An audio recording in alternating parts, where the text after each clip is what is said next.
வணக்கம். உங்கள் வகுப்பறை உங்களை அன்போடு வரவேற்கிறது. தினம் ஒரு கேள்வி பகுதியில் இன்னைக்கு நம்ம பார்க்கக்கூடிய கேள்வி என்ன அப்படின்னு பார்த்தோம்னா 2016 குரூப் 4 தேர்வில் கேட்கப்பட்ட ஒரு கேள்வி இதுதான். எண்கள் 20, 25, 40 மற்றும் 75ஆல் வகுப்படும் மிகப்பெரிய 4 இலக்க எண் எது அப்படின்னு கேட்குறாங்க. கேட்டு கீழே 4 ஆப்ஷன் கொடுக்கப்பட்டிருக்கு. நமக்கு தெரியும் கொடுக்கப்பட்ட எண்களால் வகுப்படக்கூடிய ஒரு எண்ணுக்கு தான் நம்ம எல்சிஎம் அப்படின்னு பேர் வச்சுருக்கோம். எத்தனை நம்பர் கொடுத்துருக்காங்களோ அத்தனை நம்பராலும் வகுப்படக்கூடிய ஒரு எண்ணுக்கு பேர் எல்சிஎம். சரிங்களா? இந்த எல்சிஎம்ங்கிறது ஆனால் இருக்கிற எண்ணிலேயே ரொம்ப சிறிய எண், அதனால தான் அது பேர் லீஸ்ட் காமன் மல்டிபிள். சரிங்களா? லீஸ்ட் காமன் மல்டிபிள், மீச்சிறு பொது எண். சரிங்களா? மீச்சிறு பொது வகு எண் அப்படிங்கிறது தான் அதோட பேர். இருக்கிறக்கூடிய எண்ணிலேயே எண்கள் லட்சக்கணக்கான எண்கள் இருக்கு இல்லைங்களா, கோடிக்கணக்கான எண்கள். அந்த எண்கள்லையே எந்த எண்ணை இந்த எல்லா எண்களும் வகுக்குமோ, மிச்சமின்றி வகுக்குமோ, அதுக்கு பேர் தான் லீஸ்ட் காமன் மல்டிபிள். அப்போ நமக்கு தெரியும் இதுக்கு எல்சிஎம் கண்டுபிடிச்சோம்னா அந்த எண் இந்த எல்லா எண்களாலும் மிச்சமின்றி வகுப்படும் அப்படிங்கிறது. முதல்ல நம்ம எல்சிஎம் கண்டுபிடிச்சி கையில் வச்சுப்போம். இப்போ நம்ம என்ன பார்க்குறோம்னா ஆப்ஷனே கன்சிடர் பண்ணாமல் ஆன்சரை கண்டுபிடிச்சிட்டு அதுக்கப்புறம் ஆப்ஷனை செலக்ட் பண்ண போகிறோம். சரிங்களா? இது ஒரு முறை. இதை முடிச்சுட்டு டைரெக்டாக ஆப்ஷனை பார்த்து எப்படி கண்டுபிடிக்கிறது அப்படிங்கிறதையும் பார்க்க போகிறோம். முதல் வகையில் ஆப்ஷனை இப்போ நம்ம கன்சிடர் பண்ணலை, டைரெக்டாக நம்ம ஆன்சர் போட்டு பார்க்கலாம். சரிங்களா? என்னென்ன எண்கள் கொடுத்துருக்காங்க? 20, 25, 40, 75 இப்படியான 4 எண்கள் கொடுக்கப்பட்டிருக்கு. இந்த 4 எண்களாலும் வகுப்படக்கூடிய ஒரு எண்ணைத்தான் நம்ம எல்சிஎம்னு சொல்ல போகிறோம். சரிங்களா? அப்போ அதனால் முதல்ல எல்சிஎம் கண்டுபிடிச்சி வச்சுப்போம். எல்சிஎம் எதற்கு பயன்படுது அப்படின்னு பார்ப்போம். சரிங்களா? எதனால் எல்லாம் வகுப்படும்? எல்லாமே 5ஆல் வகுப்படும். சரிங்களா? 4, 5, 8, 1, 25, 5, 15. சரிங்களா? அடுத்து எதனால் வகுப்படும்? 2ஆல் வகுப்படும். 2, 5, 4, 15. அடுத்து எதனால் வகுப்படும்? 5ஆல் வகுப்படும். சரிங்களா? 2, 1, 4, 3. சரிங்களா? அடுத்து 2ஆல் வகுப்படும். 1, 1, 2, 3. அடுத்து 2ஆல் வகுப்படும். 1, 1, 1, 3. அடுத்து 3ஆல் வகுப்படும். 1, 1, 1, 1. இப்படி கீழே எல்லாமே 1 வந்துடணுங்க. கீழே எல்லாமே 1 வந்துடணும். அது வரைக்கும் நம்ம கொண்டு போகிறோம். நான் உங்களுக்கு சொல்லிக் கொடுக்காம கடை நானே போட்டேன். ஏன்னா இதெல்லாம் உங்களுக்கு தெரியும் அப்படிங்கிற நம்பிக்கை தான். சரிங்களா? இப்போ இதை நம்ம அப்படியே பெருக்க வேண்டியதான். சைடில் இருக்கக்கூடியது I2 10, 10 × 5 50, 50 × 2 100, 100 × 2 200, 200 × 3 600. அப்போ 600 என்பது தான் கொடுக்கப்பட்ட எண்களினுடைய எல்சிஎம். சரிங்களா? 600 என்பது தான் கொடுக்கப்பட்ட எண்களினுடைய எல்சிஎம். சரிங்களா? ஆனால் அவங்க என்ன இது பாருங்க 3 இலக்க எண். சரிங்களா? எல்சிஎம் அப்படிங்கிறது என்னன்றது ஒரு முறை தெளிவாக புரிஞ்சுக்குங்க.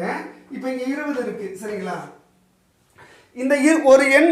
சரிங்களா? ஒரு எண்ணை இந்த 20 வகுக்கும், 25 வகுக்கும், 40 வகுக்கும், 75 வகுக்கும், இப்படி நிறைய. சரிங்களா? ஒரு எண்ணை இந்த 4 எண்களுமே வகுத்ததுன்னா அதுக்கு பேர் என்ன அப்படின்னா காமன் மல்டிபிள். சரிங்களா? Common multiple.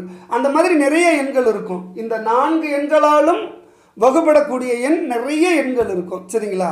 அப்படி நிறைய எண்கள் இருந்துட்டாலும் அந்த எண்கள்லேயே எது சிறிய எண்ணோ அதுக்கு பேர் தான் எல்சிஎம். அந்த எண் தான் இந்த 600 அப்படிங்கிறது. இந்த 600க்கு மேலே பார்த்தீங்கன்னா நிறைய எண்கள் இருக்கும். உதாரணத்துக்கு 1200, அது இந்த 4 எண்களாலும் வகுப்படும். 1800 இந்த 4 எண்களாலும் வகுப்படும். இப்படியா நீங்கள் பெரிய எண்களை பார்க்கலாமே தவிர 600க்கு கீழே உங்களால் அப்படி ஒரு எண்ணை கண்டுபிடிக்க முடியாது. சரிங்களா? இருக்கிறதுலையே சிறிய எண் 600 தான். எனவே லீஸ்ட் காமன் மல்டிபிள்னா இந்த 4 எண்களாலும் வகுப்படக்கூடிய சின்ன எண் எது அப்படிங்கிறது தான் அதோட பொருள். சரிங்களா? அப்படி நம்ம கண்டுபிடிச்சது தான் இந்த 600 அப்படிங்கிறது. இதில் எத்தனை டிஜிட் இருக்குன்னு பார்க்குறோம்? 3 டிஜிட் தான் இருக்குது. ஆனால் அவங்க என்ன கேட்குறாங்க? 4 டிஜிட்டாக இருக்கணும், 4 இலக்க எண்ணாக இருக்கணும் அப்படிங்கிறாங்க ஒரு விஷயம். அந்த 4 இலக்க எண்ணிலையும் அதுதான் பெரிய எண்ணாக இருக்கணும் அப்படிங்கிறாங்க. சரிங்களா? அதை நம்ம எப்படி கண்டுபிடிக்கலாம் அப்படின்னு பார்த்தோம்னா, இப்போ இருங்க, இதை நான் அடிச்சிடுறேன்.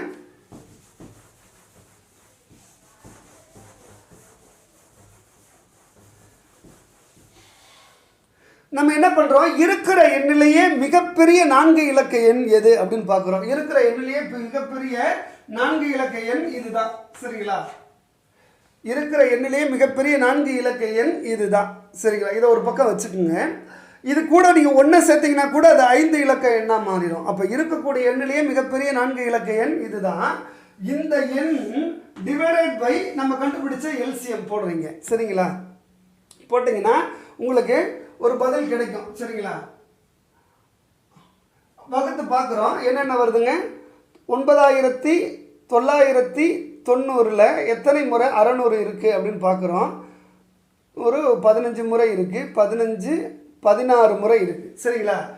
கிராஸ் பண்ணிங்கன்னா 16 முறை இருக்கும். 16 அப்படிங்கிறது சரிங்களா. மீதி எவ்வளோ வருது அப்படின்னு பார்க்குறோம். மீதி எவ்வளோ வருதுன்னா 399 வரும். மீதி 399 வரும். ஏன்னா 16 × 600 9600. சரிங்களா? மீதி 399 வரும். சரிங்களா? இப்போ என்ன பண்ணணும் அப்படின்னா திருப்பி சரிங்களா 9 9 9 9 அந்த ஈவு கிடைத்ததில்ல, அதை பற்றி நமக்கு கவலை இல்லை. சரிங்களா? மீதியை தான் நம்ம கணக்கு பண்ணுறோம். மீதி வந்து 399 இருக்குல்ல, அதை கழிச்சிருங்க. சரிங்களா? 399 கழிச்சிட்டோம்னா நமக்கு பதில் கிடைச்சிடும். 9ல் 9 போச்சுன்னா 0, 9ல் 9 போச்சுன்னா 0, 9ல் 3 போச்சுன்னா 6, 9க்கு 9 போட்டுக்குங்க. அப்போ 9600 அப்படிங்கிறது தான் இருக்கக்கூடிய 4 இலக்க எண்கள்லையே மிகப்பெரிய எண். என்ன? இந்த எண்களால் வகுப்படும் மிகப்பெரிய எண். சரிங்களா? அப்போ அதை புரிஞ்சுக்கிட்டோம். அந்த பதில் எங்கே இருக்குது அப்படின்னு பார்க்குறோம். ஏ ஆப்ஷனில் இருக்குது. சரிங்களா? இது வந்து ஆப்ஷனே இல்லாமல் போட்ட முறை. சரிங்களா? அதனால கொஞ்சம் கடினமாக கூட இருந்திருக்கலாம். வேறு ஒன்றும் இல்லைங்க, ஆப்ஷனை வச்சு போட்டோம்னா ரொம்ப சுலபமாக போட்டுடலாம். எப்படின்னு பாருங்கள்.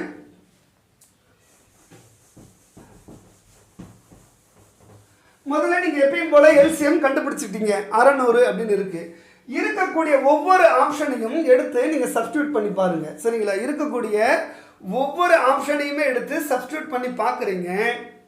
அப்படி பார்க்கும்போது எது மிகப்பெரிய எண் அப்படிங்கிறத கண்டுபிடிச்சிடலாம். சரிங்களா? எப்பயுமே ஆப்ஷனை சப்ஸ்டியூட் பண்ணும்போது மிகப்பெரிய எண் அப்படின்னு கேட்டிருக்காங்கல்ல, அப்போ இருக்கிறதுலையே மிகப்பெரிய எண்ணை எடுத்து சப்ஸ்டியூட் பண்ணுங்கள். ஏன் அப்படின்னு கேட்டால், இப்போ ஒருவேளை இந்த 4 எண்ணுமே வகுப்படுது அப்படின்னு வச்சுக்கோங்களேன், வகுப்படலை வகுப்படுது அப்படின்னு வச்சுக்கோங்களேன், இந்த 4 எண்ணுமே மேற்கண்ட எண்களால் மிச்சமின்றி வகுப்படுது அப்படின்னு வச்சோம்னா அதில் நீங்கள் எதை செலக்ட் பண்ணுவீங்க? இருக்கிறதுலேயே மிகப்பெரிய எண்ணை தானே செலக்ட் பண்ணுவீங்க. இப்போ இது வகுப்பட்டதுன்னா இதை தான் நீங்கள் செலக்ட் பண்ணுவீங்க இல்லைங்களா? ஆக இது வகுப்படுதா அப்படிங்கிறப்ப முதல்ல இருக்கிறதுலேயே மிகப்பெரிய எண்ணை நம்ம பார்த்துட்டோம்னா அது வகுப்பட்டுச்சுன்னா அதுதான் ஆன்சர். சரிங்களா?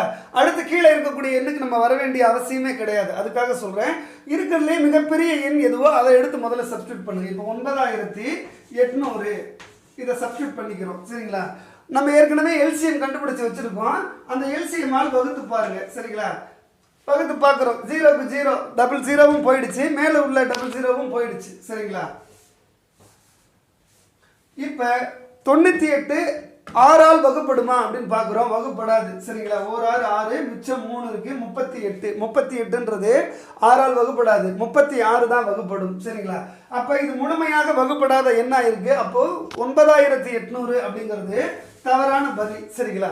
அடுத்து நம்ம என்ன பண்ணுறோம், அதுக்கடுத்து பெரிய எண் எதுவோ அதை செலக்ட் பண்ணுறோம். இது 8540. அதை விட பெரிய எண் இங்கே இருக்குது 9600. சரிங்களா? 9600. இதை 600ஆல் வகுத்து பார்க்குறீங்க. 0க்கு 0 போயிடுச்சு, 0க்கு 0 போயிடுச்சு. சரிங்களா? 4 0வும் போயிடுச்சு. இப்போ 96 6ஆல் வகுத்து பார்க்குறீங்க. 1 6 6, மிச்சம் 3 இருக்குது. அந்த 3 கொண்டு போய் 6ஓட சேர்க்குறீங்க, 36 ஆகுது. 36ல் எத்தனை முறை 6 இருக்குது அப்படின்னு பார்த்தோம்னா 6 முறை இருக்குது. 16ஆல் வகுப்பட்டது. அப்போ சரியான பதில் இதுதான். மிச்சமின்றி வகுப்பட்டது சரியான பதில் 9600 அப்படிங்கிறது தான். புரிஞ்சிருக்கும் அப்படின்னு நம்புகிறேன். புரியலைன்னா என்ன அப்படின்னு சொல்லி எந்த விஷயம் புரியலை அப்படின்னு சொல்லி கீழே கமெண்ட் பண்ணுங்கள். கண்டிப்பாக அதை மீண்டும் ஒரு முறை நடத்துறதுக்கு நான் முயற்சி பண்ணுறேன். சரிங்களா? இதே மாதிரியான இன்னொரு எளிமையான கேள்வியோடு வந்து உங்களை நாளைக்கு சந்திக்கிறேன். அது வரைக்கும் நன்றி, வணக்கம்.